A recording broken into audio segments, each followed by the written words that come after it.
महाकुंभ का आज है पहला अमृत स्नान। श्रद्धालु सुबह से ही संगम में स्नान करने के लिए पहुंच रहे हैं, आस्था की डुबकी लगा रहे हैं। अलग अलग अखाड़ों के साधु संत भी आज संगम में आस्था की डुबकी लगाएंगे। महाकुंभ के पहले दिन करीब 1,65,00,000 से ज्यादा लोगों ने आस्था की डुबकी लगाई। आज भी उम्मीद है कि 1 करोड़ से ज्यादा लोग यहां पहुंचेंगे। महाकुंभ में सुरक्षा व्यवस्था कड़ी की गई है। जगह जगह पुलिस और अन्य जवान तैनात हैं, जो ये सुनिश्चित कर रहे हैं कि यहां आने वाले लोगों को किसी तरह की कोई परेशानी ना हो। साथ ही साथ सेफ्टी सिक्योरिटी के हर जरूरी इंतजाम होने चाहिए। अब ऐसे में आज जब अखाड़े एक के बाद एक स्नान कर रहे हैं तो बड़ा दिव्य और बड़ा अद्भुत ये दृश्य भी है। कल 1,65,00,000 से ज्यादा श्रद्धालुओं ने आस्था की डुबकी लगाई और अनुमान ये कहा जा रहा है कि आज भी 1 करोड़ से ज्यादा लोग यहां पर पहुंचेंगे। ये अलग अलग तस्वीरें आप देखिए, अखाड़े आगे बढ़ते हुए।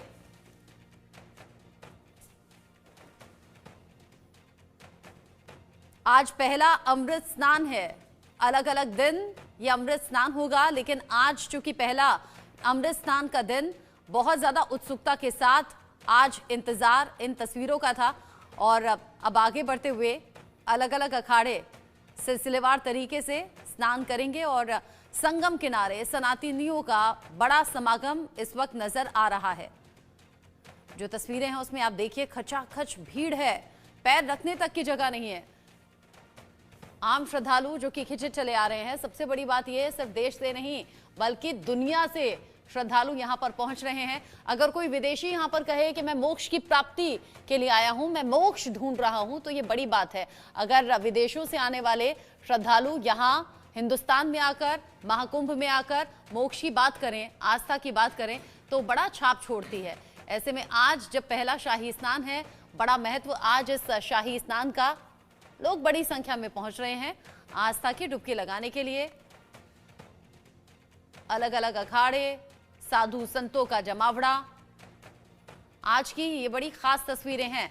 प्रयागराज में लग रहा है आस्था का महाकुंभ। 12 साल बाद ये मौका, और अब जो दुर्लभ संयोग है वो बताया जा रहा है कि 144 साल बाद लगा है।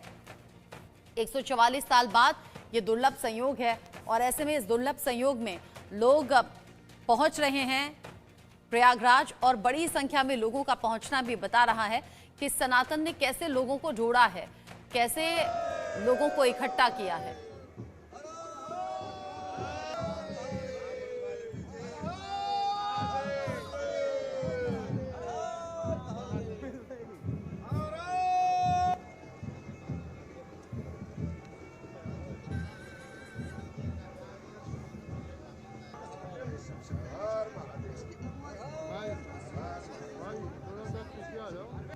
अंदर ही रहना, बाहर नहीं निकलना। और आगे आइए ना, बहुत आगे हैं आप।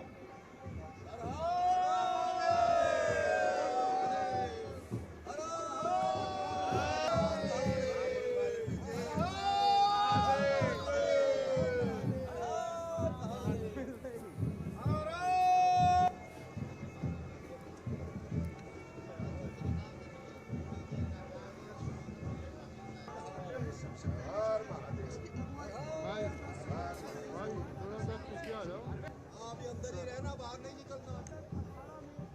और आगे आइए ना, बहुत आगे हैं आप।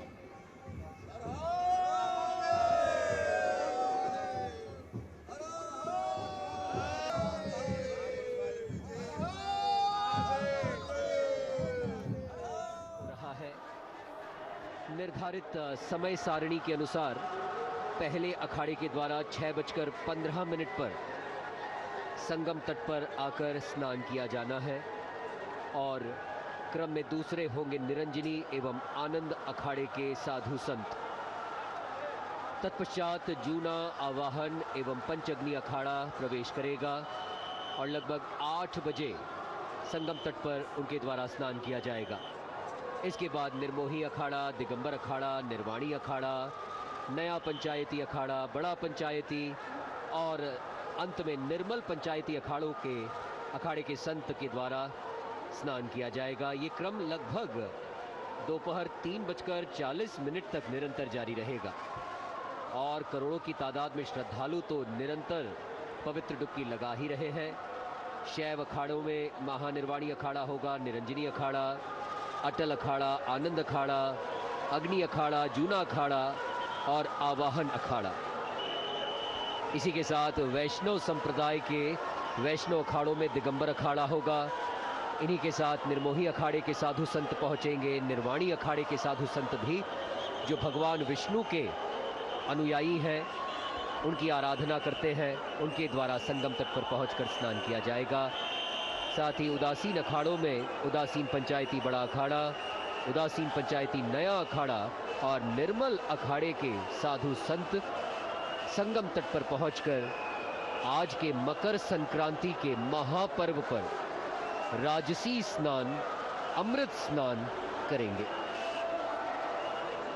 और ये प्रवेशाई निरंतर आगे की ओर बढ़ती हुई, नागा साधु अपने भक्तों को दर्शन देते हुए आगे बढ़ते हुए।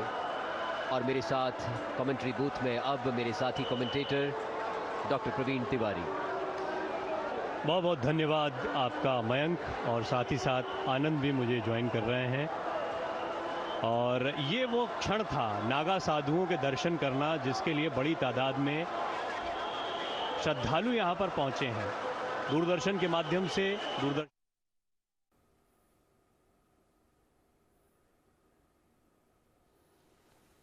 दुर्लभ संयोग बना है 144 साल बाद, और आज अखाड़ों का ये पहला शाही स्नान, जिसे अमृत स्नान नाम दिया गया है, राजसी स्नान भी बोला जा रहा है। एक एक करके सभी अखाड़े आगे बढ़ते हुए और सभी का समय निर्धारित।